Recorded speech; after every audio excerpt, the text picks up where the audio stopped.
Shift happens, sometimes by choice, sometimes by circumstance. And when it does, you have two options. You can either cling to the life you've outgrown or step into the version of you that knows she's meant for more. I'm Gia Lacqua, trauma-informed empowerment coach and founder of Radical Prioritization. Welcome to What the Shift, the podcast for women who've outgrown the life they've built and are ready to create one that finally fits. Here we get real about the shifts that change everything: identity shifts, career pivots, relationship resets, mindset breakthroughs, and learning how to finally release what's holding you back. You don't have to have it all figured out. Just be ready for what's next. It's time to shift. Hey, it's Gia. Quick check-in. Are you thriving or just functioning at a really high level? If your to-do list is never done, if you're the go-to for everyone else but feel invisible in your own life, if you're exhausted from doing all the things but still feel like it's never enough, you might be overfunctioning. Take 2 minutes and find out. Go to my website, gialacqua.com, and on the homepage, you will find the quiz. I created it for high achievers who are doing too much for too many with too little in return. So this is your wake-up call. Stop surviving and start shifting. All right, let's get into it. If you feel like life is shifting, you're in the right place. I'm Gia Lacqua, and welcome to What the Shift. Thanks for joining us today. I am so excited to be joined by Erin Trier. She is an expert women's wellness and empowerment coach, revolutionizing the way moms prioritize their wellness and self-care. Specializing in women's health, Erin focuses on helping women cut through the overwhelm, simplify the health process, and get intentional with tuning into their unique bio-individuality through a holistic approach.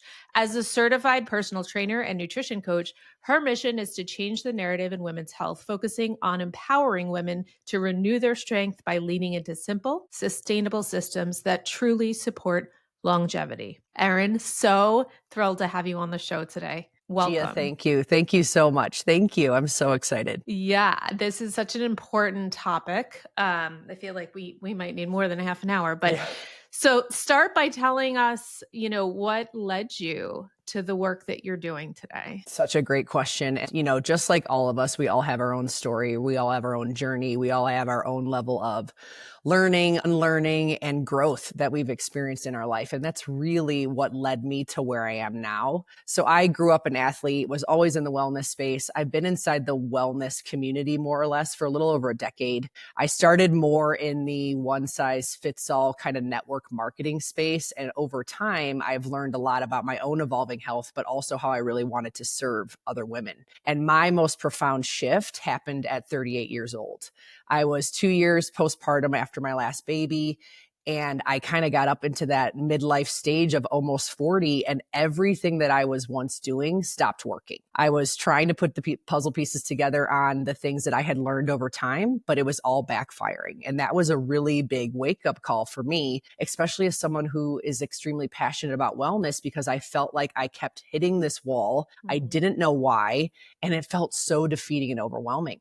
And I know for me as a mom of 4, my ultimate goal is to live a happy, healthy, energized life where I can show up and be the business owner, the wife, the mom that I want to be. And I felt like I couldn't do that, and I didn't really know why. And so it kind of really led me down this next level journey of starting to explore, what did I need to do for my health that I hadn't done before? And what I realized is I wasn't really diving in enough to my bio-individual health needs. I think so often in the wellness space, especially inside women's health, there are so many messages and narratives around, here's the one size fits all program you can adopt, right? Here's the supplement that will magically help you transform everything. Here's the cookie cutter strategy that you should put into your life and make it work for you in some way. And I wasn't doing it in the reverse. And that's what I had to learn. I had to reverse engineer and understand that I was the one that needed to learn what worked for me and my lifestyle and my individual body and brain. And as I've learned that, it's grown my passion to really help empower women with the same knowledge, because this is the key to really serving our longevity best. And I want women to know that whatever journey you've been on, whatever path you've been on, however you've landed where you are today, there's so much that we can continue to do for your own lifestyle and your own individual uniqueness that will really serve you best. And so that's kind of where my passion lies and how it's grown over the past handful of years. I love that. What an incredible story. And it's amazing to hear the passion in the work that you do that I can hear come through. So bio-individuality is not a term you hear every day. Yeah. Tell us what that means. That is essentially this concept of understanding that what works for you is unique to you. And that really is every aspect of life. I mean, right now we're talking specifically about health, and we're talking specifically about what can you do from a health strategy to really lean into your specific uniqueness. But it really is every aspect of your life, right? I think we don't give ourselves permission enough to understand that we are all unique individuals. We were uniquely made. And so what our bodies need is different from each of us. Mm-hmm. And we have to really lean into that. And so from a health perspective, what I often see as a coach and what I've also experienced is, again, kind of adopting these programs or plans or strategies that are outside of us, kind of telling us what we should do, rather than going in and understanding, like, what does my body need?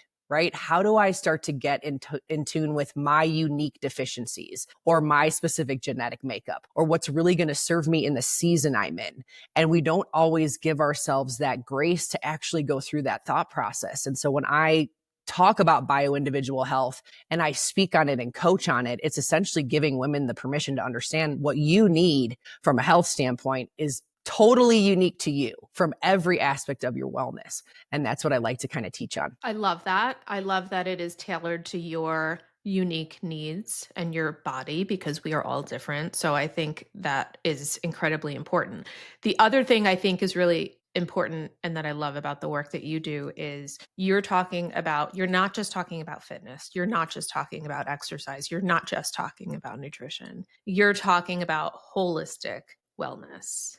Yes. So tell us a little bit more about what that means to you and how you work with clients. So in my personal journey, I learned the hard way that when you overemphasize in one area of health, you actually miss the larger picture and you end up working against your own physiology or against your own, goals. And so that was something that I learned the hard way. And it's kind of another big piece to my story and why I'm so passionate about the work I do is because I want to help women shift the lens and really think about how can I understand my health journey from a holistic standpoint. So really looking at all of these different pieces to the puzzle because they all matter.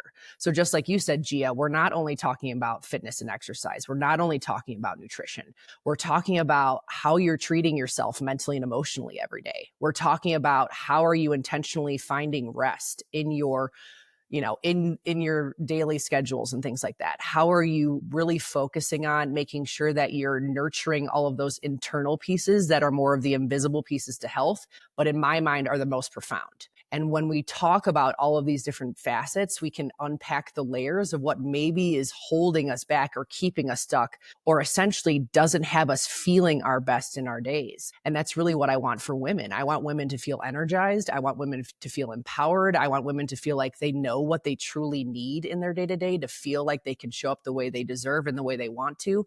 And the way we do that is by looking at this holistic piece to the puzzle. And so inside of my coaching program, I teach something called the Empower Method, and it's a 7-step method where we go through all of these different layers, slowly peeling back the onion and understanding, what are the different things we need to be focusing on, not only from the physical side of wellness, but more or less the mental and emotional side, the stress management side, the rest side, and so much more. Yeah, that's an important piece that I think a lot of quote unquote wellness practitioners miss. Yeah. So let's dive into that a little bit more. Talk to us about the mindset work that you do and where do you see the biggest struggles that women have? That is such a great question. And I will share from personal experience on this just because of my own journey. And I see it often with the women I speak to. And it's truly the unlearning that we have to do. That is the most profound mindset work we have to do inside of the wellness space. And that comes from, the decades of messaging we've grown up with. It comes from what we've been telling ourselves is healthy, quote unquote, healthy for so long. over-connected world we live in that often leads to unrealistic expectations and comparison and things that just really don't serve our longevity. So the mindset component specifically that I work through with clients is truly the unlearning. What do we need to really understand you're telling yourself that you need to do? And is that actually serving you? So for example, I grew up, I'm an 80s, 90s gal, right?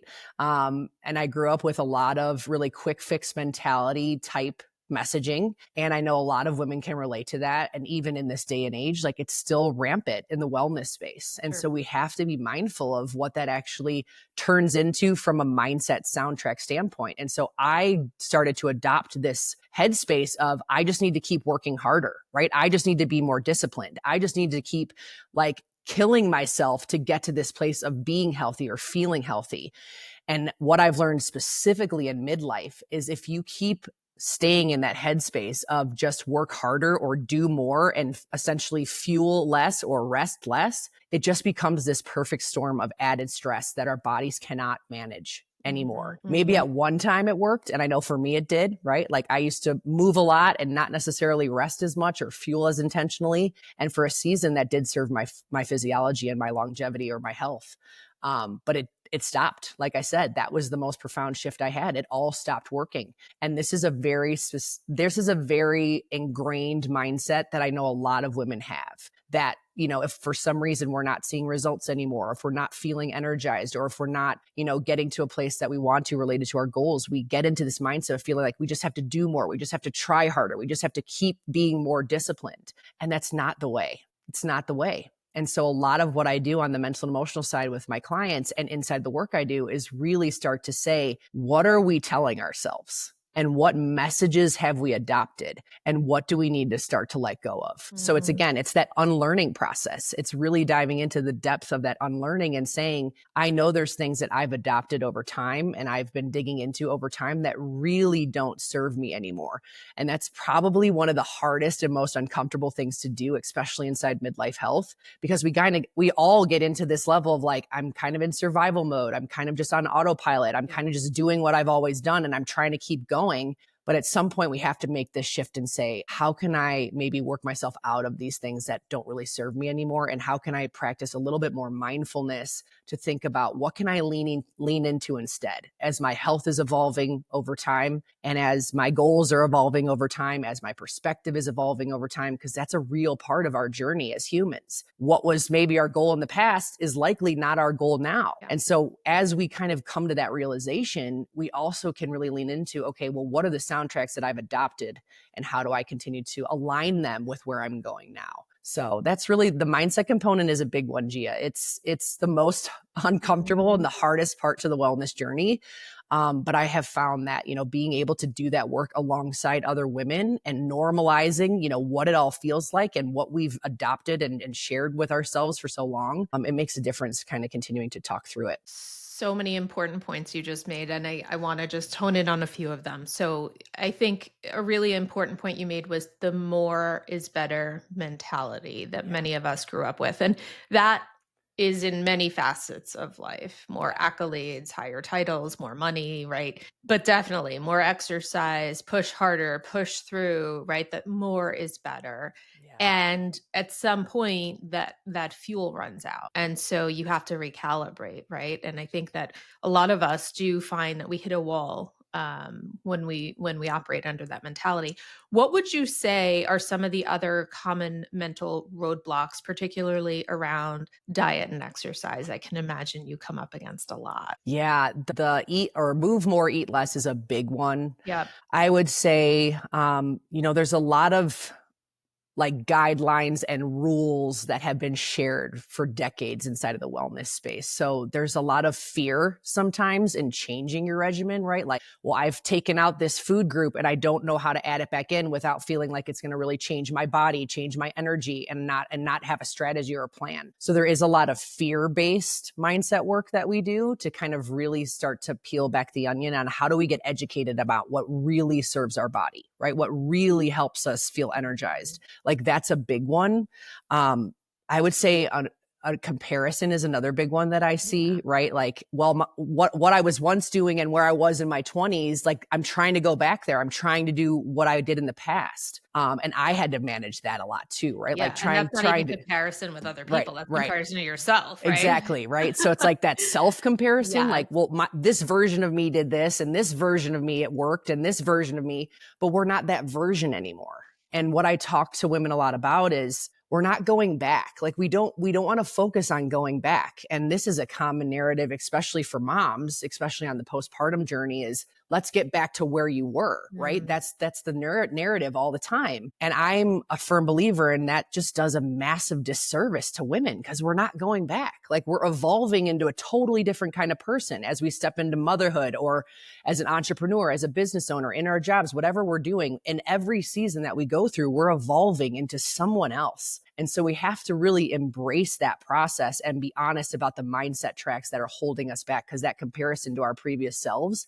is a big one. And then there's comparison to other people too. But I think the comparison to your previous selves is another big one. So I would say those three are big. Yeah, I think that's so powerful because, as you were talking, it reminded me of the COVID era where, everybody was saying, okay, well, let's get back to the way we were. And then there was this other contingent saying, no, we're going to create a new normal. Yeah.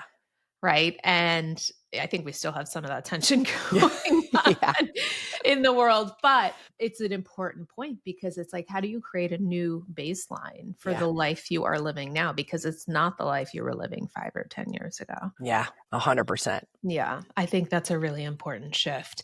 Yeah. Now, you are a busy mom of 4. You run your own business, you have a podcast, you're married, you're doing all the things. Yes. So I also love that you're relatable in that sense. And an important thing you talk about is having a sustainable program that works with your life, which I want to dig into a little bit. So how can we start to think about creating those simple, sustainable systems? And what does that look like in real life for busy, high-achieving women, and in particular, the working moms? Yeah, that's such a good question. And quite honestly, something that I have personally very imperfectly worked through. And that's one of the things that I actually talk about on repeat over and over and over in the work I do, is that our goal in this is to slowly master the art of imperfection. Like we are never going to have this feel like this super balanced situation. Like there's always going to be an ebb and flow. There's always going to be a give and take. And so one of the things inside of health and self-care specifically is really trying to loosen the reins on what is showing up for yourself look like every day. And that's something that I work on with my clients, is we come up with a plan, but then we actually weigh it against the season of life you're in and what truly feels manageable and what are the stair steps we want to take to help you really feel like you are working on your health in some capacity, right? So for some people, they have a plan where they can consistently, get to the gym or whatever it is. And some people have a plan where they're just focusing on like, how do I wake up with intention in the morning, right? How do I make sure I'm not diving right into work in my phone? How do I make sure I'm just starting the day with hydration and electrolytes and quality natural energy? Like, so the goals will be very specific and unique to you. And I think this is, again, speaks to some of the disservice inside of the wellness space, specifically in women's health. We've so often been shared like, well, this is the plan you need to follow, or this is the strategy you need to adopt, and you just have to make it work. Right? You just have to figure out how to make it work, no matter what kind of lifestyle you're leading, no matter what kind of things you're managing, no matter what kind of, situation you're working through right now in your life. And so when we reverse it and figure out where are you at right now and what's going on in your lifestyle, and then figuring out ways to build little habits and stair step things that we can work on inside of what's actually manageable for you, the whole process just feels really different. And so that's one of the things that I try to focus on when I'm coaching women, because I don't want women to feel like they're just adopting another program into their life that doesn't feel realistic or sustainable. And then it ends up turning into this thing that just feels defeating. and doesn't feel like a quick win or an easy thing to implement. And so I'm always focusing on assessing your lifestyle, assessing your season, and then figuring out the micro steps, right? The little teeny habits we can focus on that actually feels good to you right now, and then slowly building into the bigger picture of holistic health over time. But that's the key, is starting small and being realistic about what works right now in the season you're in. I love that. And having a customized plan that Yeah. works with your life is really an important distinction there. Yeah. So you mentioned self-care. I know for me, for a long time personally, and I know this is true for other women too, the term self-care can trigger a little bit of an allergic reaction. Yeah, For totally. various reasons. And we tell ourselves all the things: I don't have time, I don't need self-care, whatever it might be, right? But what I've come to find is that a lot of the self-care that's pushed upon women, they can be helpful. Yeah. But a lot of times it's a Band-Aid or a temporary fix. But if you're not really addressing the underlying causes, again, it's going to be a very short-term relief. So I guess my question for you is, how do you think about self-care, and what type of work do you do with women around stress management? Stress management is such a big one and such a good thing to discuss, because what I have found in my own life, but also in the work I do, is stress is really at the core of a lot of what we're managing, right?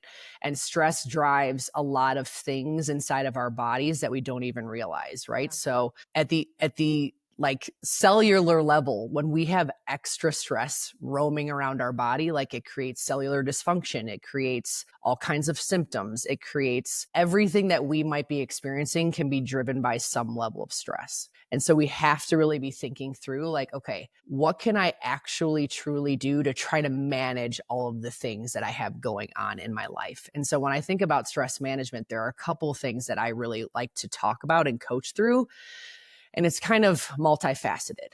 The first is I like to really walk my clients through understanding and assessing what they're truly managing. So we go through like an actual organization process where we're looking at our schedules. We're looking at, what are you going through right now for yourself, for your family, for your work? How are we trying to look at that and plan that out? So we actually will time block and we'll look at, what are we really doing right now in our day-to-day life? And how do we start to figure out the white space we can create, the extra time we can maybe take for ourselves, being more transparent about boundaries we maybe need to put into place. Like, that's where we start. We really try to paint this picture of, where are we really at? Because I think oftentimes as women, and I've experienced this a lot in my journey as a mom of four, especially, when I keep it all in my head and I'm just swirling around and I don't know exactly what's happening physically, like outside of my brain, it becomes way more overwhelming and way more stressful to figure out, well, how do I make the time? Or how do I do this? Or how do I get to this task? Or how do I fit this in for work?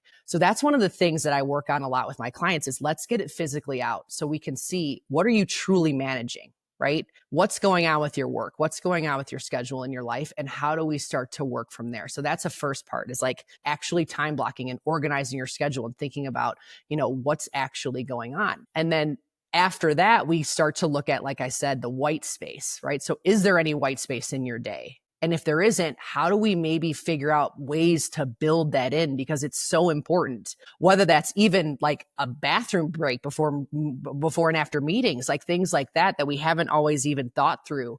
Like, it's so important to really try to figure out, like, how can I maybe wiggle around some of the things that I'm managing in order to have some of those breaks and some of those white space moments.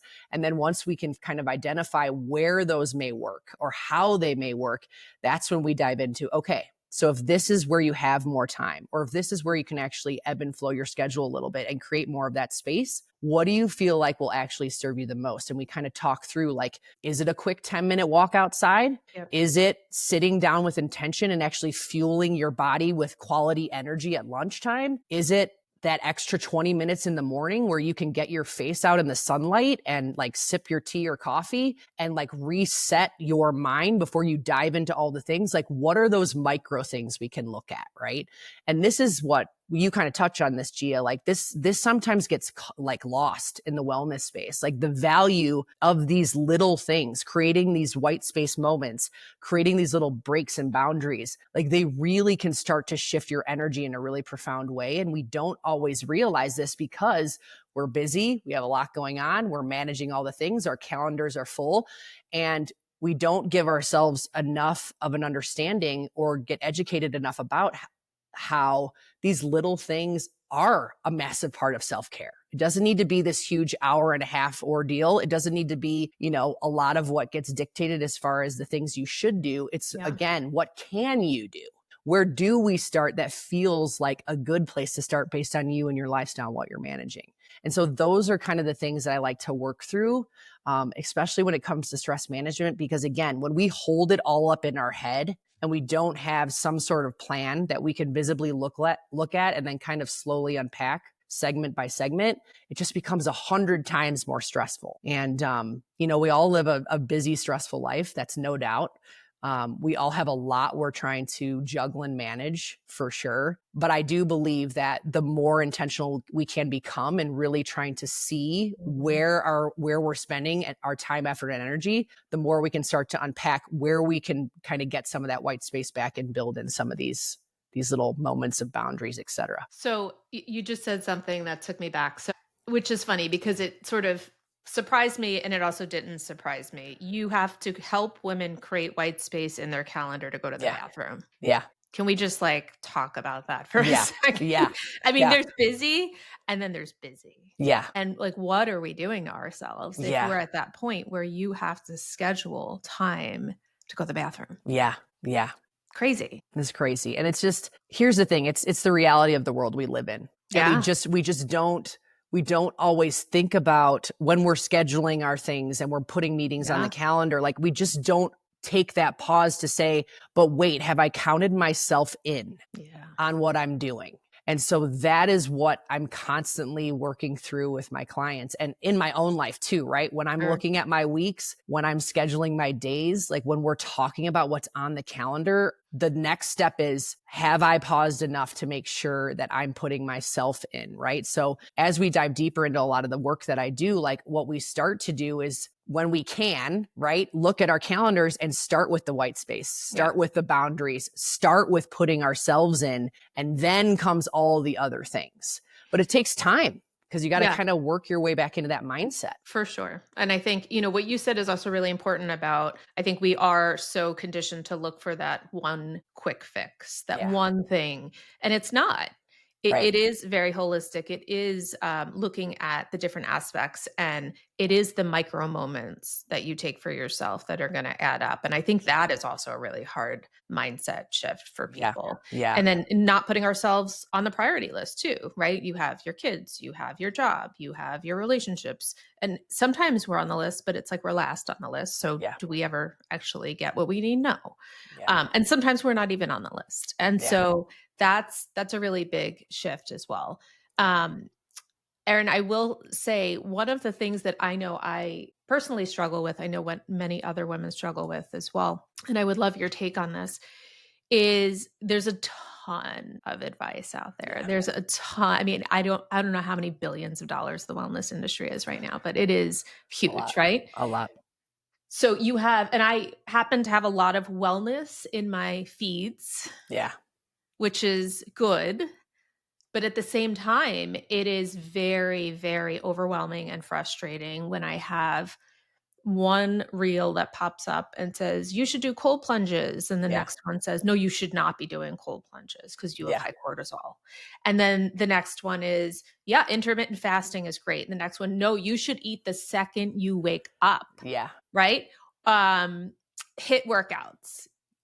Or cardio, right? You need to get your cardio in. No, you don't need cardio. You need to lift. It can be so overwhelming and so frustrating. So totally. What do you think, what advice would you give to me or other women in that situation who are feeling overwhelmed or maybe even unsure of where to start with their health journey? That's so good and something I can relate to because the information overload is real. Yeah. And that's one of the hardest things and probably one of the most challenging pieces, I feel like, for me in the work I do, because I really want women to be able to figure out how to cut through the noise, because a lot of it is noise. Mm-hmm. And so it kind of comes back to that topic of bio-individuality. And so when I'm talking to someone and they want to know, like, okay, but what works for me? Where do I start? How do I even figure this out? There's two things that I talk about. The first is we have to be realistic of going back and thinking about our life as a whole through the stress lens. And so a lot of these things that get shared in the wellness space, right? Intermittent fasting, cold plunging, doing HIIT workouts, eat this much protein, don't eat, all the things, right? All the things. What we have to remember is, depending on the season you're in, the lifestyle you're leading, all of the things, like even lifestyle habits can end up adding more stress. And when you think about things like super high intensity workouts, prolonged fasting, so you're only eating in a fasting window, like cold plunges, all of that can potentially add more stress to the body. So I always encourage women to really ask themselves, well, how stressed is your life right now? Because if it's super stressed, we need to go back to the basics and really think about intentional rest, fueling consistently throughout the day, and doing movement that feels good to your body. Like those three things are really all you need in a season of stress. And let's be honest, a lot of us are in seasons of stress. And so I like to call back attention to the basics of wellness, which these things that often get shared online are more in like the biohacking realm, or here are the extra things you can do, or here are the extremes you can try. And in the beginning of us really trying to get back to a place of feeling good, feeling energized, taking care of our bodies, it's really getting back to the basics, which isn't shared enough. And that's what I try to do inside my work, is how do we get back to the basics? Your body needs quality rest. Your body needs quality food. Your body needs like nurturing movement, not excessive movement or the point where you're maybe over exercising and things like that. So the basics are a big one. And then the second piece I always share about is the power of getting more data on your body. And so I believe that, because I'm a holistic health coach and because I've seen over time what happens with my own wellness when I try to do it on my own, there is so much value in working with a knowledgeable coach, a knowledgeable practitioner, and actually doing testing on your body, right? Like getting some basic blood work done with somebody who understands female physiology to understand, what do you even uniquely need? And that's the thing we miss a lot, right? Like there's all these messages of just do this, just try this, just add this. And there's not enough of, but wait, do you even really understand your unique physiology yet? Do you even know what your physiology needs? And most of us don't. Right. And we don't, because that's not what our healthcare preaches. That's not what's available to us. But I will tell you, that has been the most profound thing for me, not only as a coach, but also in my own journey, is finally saying, you know what? I need to know what's going on with and you do that through testing. You do that through blood work. You do that through working with a knowledgeable practitioner that understands women's health and hormones and female physiology. And then once you have that data, that's when you can start to come up with a much more strategic and highly personalized plan. And at the end of the day, that's what bio-individual health is. We can't know until we have more data. And until we have more data, it's just kind of all a bunch of noise. Yeah. And so that's something that I like to encourage women to understand. Like I also understand the other side of this, where it's frustrating because you don't know what doctor to go to. It's frustrating because you've probably gone to a doctor and they haven't given you direction. It's frustrating because the doctors that you may need to go to may likely be out of pocket, because that's the reality of our healthcare system. And I get that all of that is also really overwhelming and can be another piece to the stress bucket. Totally. But I will say, if you take that step to do that, you can save yourself a lot of extra stress in the long run. And so I've seen that firsthand. And I also see it day after day with the clients I work with, because it really is this profound shift of giving you your power back, right? And helping you understand, like, okay, now I'm starting to get my body, right? Now I'm starting to understand my physiology and how it's evolving and changing. And I understand my deficiencies, and I understand what's causing my potential symptoms and what I need to work on metabolically or whatever it is, right? And work with it as opposed to against and work it. with it, right? So, that's one thing that we've missed also inside of the women's health space, is we don't really understand how we are a different person every single day day because of our hormonal fluctuations. Yeah. You know, whether you're in menopause or not, like we have hormones on board and so much more inside our body physiologically that is changing how we feel every day, our energy every day, our mood every day. Like there's so much inside of what we can do for our health. But the best way to do that is by having more targeted information. And I know that, you know, that's not an easy thing, but it can be a very profound shift in how you can really start to make sense of all this noise, because until you have that information, it's just, it's a lot of stuff that just feels overwhelming. It's a lot. Yeah. It's a lot. And I think that it appeals to me, and I know it appeals to a lot of the women listening who are data driven and you know, the science behind it. So I think that is such an important piece of the puzzle.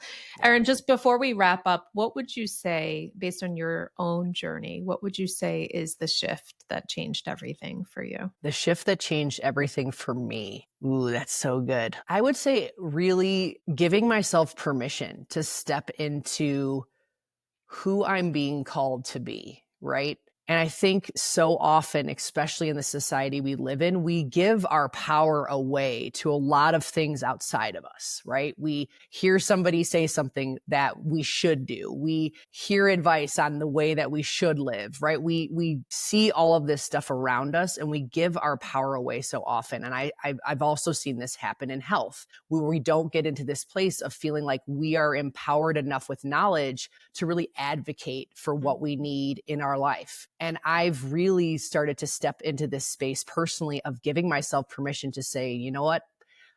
I do know what I need. Slowly over time, I'm peeling back the onion on that. And I need to be open and honest and transparent about how much that matters for my own well-being. And, you know, I've done this in my work, but also in my health and with my family, with my marriage, and so much more. And I think, you know, that's been the most profound shift for me, is just really stepping into who I am authentically, and just being transparent about that and talking about what I need and what I'm passionate about. And, you know, you're not holding back quite as much. It's beautiful. That's so beautiful. You know, it's interesting that you said really asking myself what I need, because for a long time I didn't. I know a lot of women don't. Yeah. And even when I did, I didn't know. And so what did I do? I just pivoted and kept business as usual. Yeah. And so, but your point of getting curious with it, not only asking yourself what you need, but getting really curious with it and honest with yourself. It's hard. Yeah. It's hard. It's scary. It's hard, but it's work that's worth it. And, you know, as a mom, I'm learning a lot about, not only do I need to continue to do this for myself, but I need to do it so then I can also encourage my kids to do it, because I want my kids and my family to also feel the same level of ability to be transparent and honest and vulnerable in, this is who I am and this is what I'm discovering that I need. And I need to be able to talk about this and normalize, you know, the up and down of what this feels like. And so that's the other side of the coin for me, because we have to remember that we obviously are influencing ourselves every day, but we're influencing the people around us too. And that also matters. Especially the next generation, which I love that point. Erin, you're amazing. Love the work that you do. Thank you so much for being here, for sharing your insights, your expertise, and your story. Absolutely, Gia. Tell us where our listeners can learn more about you and find your podcast. So the best place to connect is on my website, erintrier.com. And I have a freebie on there on how to maximize energy. My podcast and my email and everything is connected to the website. My Instagram, all of that is on there. Would love to connect more, hear your story, and hear more about how I might be able to be a support anytime. Amazing. Thank you so much again, Erin. It was a pleasure talking to you today. Thanks. Thanks so much, Gia. Thanks for tuning in, everyone. We'll see you next week. Now go make shift happen. Take care. All right, Shifter, that's a wrap on today's episode of What the Shift. But here's the thing. Awareness is just the first step. The real shift happens when you decide to do something with it. So before you go back to business as usual, ask yourself, what is one thing you are done carrying? What's one shift you're ready to make? And if this episode hit home, don't keep it to yourself. Hit subscribe, leave a review, and send it to a woman who needs to hear this, because we shift together. Remember, you don't have to have it all figured out. You just have to take the next step. And I'll be right here next week, ready to shift with you. This is What the Shift, and we are just getting started.